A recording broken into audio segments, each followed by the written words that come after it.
Hi, this is Makona Spokane, the leader and the founder of Church Governance Solutions. Today I want to deal with managing church finances, and I want to deal with part one of managing church finances, and we'll deal with part two tomorrow. Managing church finances, part one today. And I want to emphasize that churches need finances, that's of course, and we need to manage the finances of the church appropriately for the ministry to have what we call adequate or healthy cash flow. Because a ministry needs to have a healthy cash flow so that it can be able to pay the bills of the ministry, to be able to run the ministry appropriately and effectively, because a vision needs finances in order to run in a proper manner. And that's the reason why we deal with this topic today, managing church finances, part one, because it's very important for us to deal with that. Now, the first thing that I want to advise you to do as a visionary, when you want to manage finances in the church appropriately, the first thing is you need to teach the congregation the principles of tithe and offering. The principles of tithe and offering.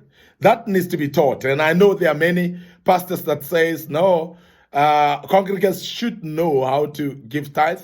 They should know also how to give offering. This is a biblical concept, therefore it needs to be taught as well.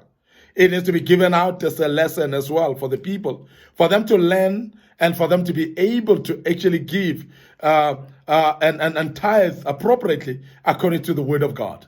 This is very important. A church is actually effectively run when there are finances. And I must re-emphasize the fact that tithe, for instance, is the most important stream of finances for any church to survive. And that's very important. And I know many people will argue with me and say the main source of finances in a church is by donations. And these are the people that oppose tithe as a principle. I know that. But donations cannot be relied upon, because donations may not be consistent. Remember, if people are going to donate now, you may not know if they're going to donate again.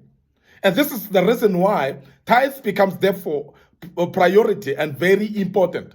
And churches that teach appropriately about tithe, and they are stable, and they're having stable tithers, churches become stable because you can therefore know what is the income of the church per month. You can know actually what is the cash flow of the church. And this is very key, therefore, that we teach our members about tithe and offering so that they can understand these principles. And don't teach them with manipulation, please. Don't threaten people about tithe. Let them give because they are willing to give. Let them give because they understand the principle of tithe. Let them give because they love God and they love the work of the ministry. So this is very key. No one should be giving tithe because they are fearing. They are fearing their money will be lost in the bank, or there will be devourers that will devour your money and all that. And there are many people that are threatened, and therefore they're giving their tithes because of that. But remember that a matured Christian who understands, kingdom-minded person, who understands that the work of the kingdom needs finances, they will actually give tithes willingly without being forced to do so. And this is very important that we need to teach about tithe and offering in the church, and that's the proper foundation and a proper start of managing church finances. Because if you don't have finances in the church, which finances are we speaking about that we need to manage? We're speaking about the very same finances that are coming as tithe and offering in the church. Secondly, we need to teach our members principle of personal finance. This is very important, because when the members don't have proper skills in managing their personal finances, they'll forever be broke. They will forever be poor and have no money. And therefore, we cannot expect them, therefore, to give when they don't have. And that's the reason why it should be a priority of every leadership of the church to teach the people of their own personal finances. In other words, the more successful the members are in their own personal finances, the more potential they will have to give, and the more they will be able to give, because people cannot give when they are indebted so much, when they are poor so much that they don't have money. And that is the reason why we are struggling in our churches, because we never take time in teaching the members the principles of personal finance. Very, very important. Savings, personal savings, very, very important. Personal self discipline about finances, and be able also to make sure that you look after your money and you don't actually waste the money unnecessarily. And this is very important. When you teach the people the principles and they know how to manage their own finances, therefore they will have finances, and therefore they will be able to give because they've got finances in their pocket, and they've got more finance to give because they've saved the money. And that's very important, that you're not wasting time when you teach the people the personal finances management. So that's very key that we do so. Also, start in a small venue yourself as a pastor, as a ministry, because by so doing, you'll be saving money. There are those pastors that will go to big buildings because they want to appear to be great.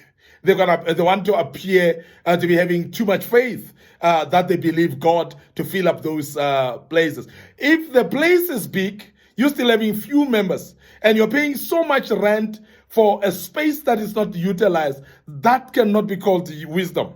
Now, wisdom is ability to say, I'm having 5 members, I'm looking for a space that will actually accommodate maybe about 10 members, and therefore I will actually allow visitors to come and make sure that we've got a space that will allow them to come, but yet make sure that we don't book a place that is too expensive because of the space is too big, and we're still a small ministry. So that's very, very important that we drum this type of a wisdom in the minds of many leaders that are actually going out to hire very expensive places and rent them every month and waste money that could be used actually appropriately for the ministry. So start small, and please grow gradually and become a bigger ministry gradually. But don't rush to become big quickly. Please take it easy and make sure that you grow eventually. Limit the number of money costing activities as well, because there are a lot of money costing activities that you can actually look at. For an example, inviting guest speakers every Sunday, that is money wasting activities or money costing activities.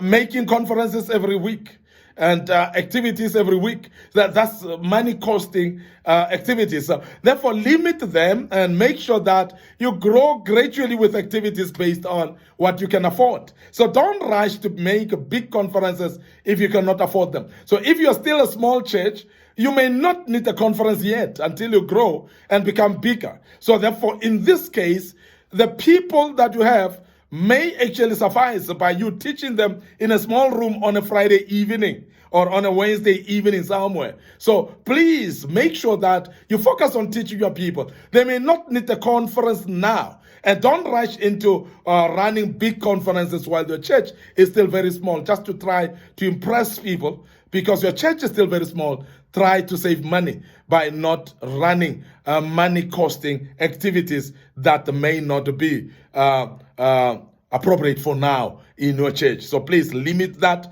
and make sure that you save the money. Also, ensure all people handling monies are God-fearing. And this is very important, because people that are not God-fearing, they'll be easily tempted by money, and they will actually steal money. And I must emphasize that money is being stolen in churches, and we know that when people are not God-fearing, they will definitely steal money. And that is why money is so tempting. And you cannot trust just because somebody is a church member, then they will not steal the money. No, sir. But realize that money is tempting, so therefore it must be God-fearing people that are looking after the money, that are handling the monies, and that will actually save the money, because it's very important to do so.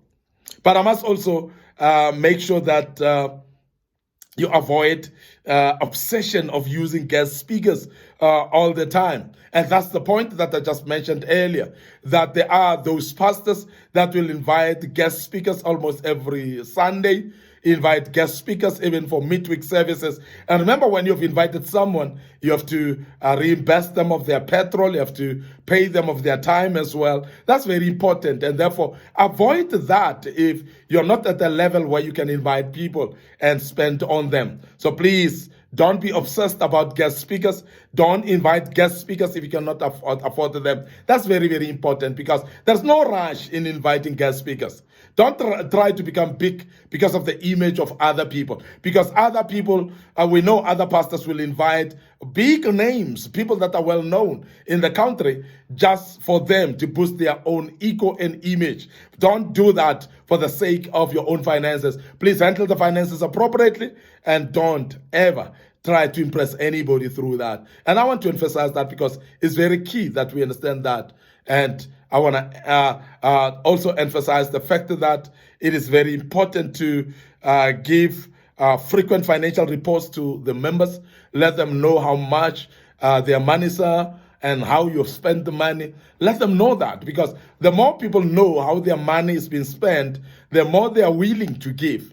And people don't stop giving in churches because there's no reports. People don't know what their monies are used for, and therefore they just end up not giving.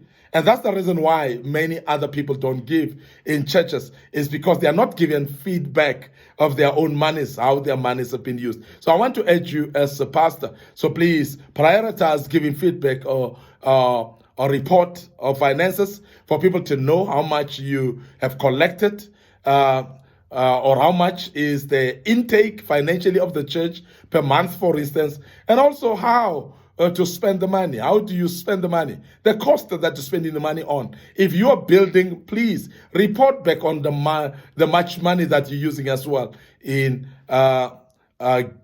building. Or if it's you have a salary bill, please make sure that you're transparent with it as well. People know that you've got a salary bill of this much. You may not actually divulge how much is each individual earning, but you need to actually speak and report back on the salary bill, the wage bill of the people that are working in the ministry. That's very important that the people know. The members know, because it is their own money, so they need to give knowing that their money is appropriately used. That's very key, and I must emphasize that to you as a pastor. I want to end up here today. Your host, Makona Spokane. Please join us as we deal with part 2 of this very same topic tomorrow, and I hope that will help you, and you will be able to know how to handle finances as a pastor in your church. May the good Lord bless you, and cheers for now.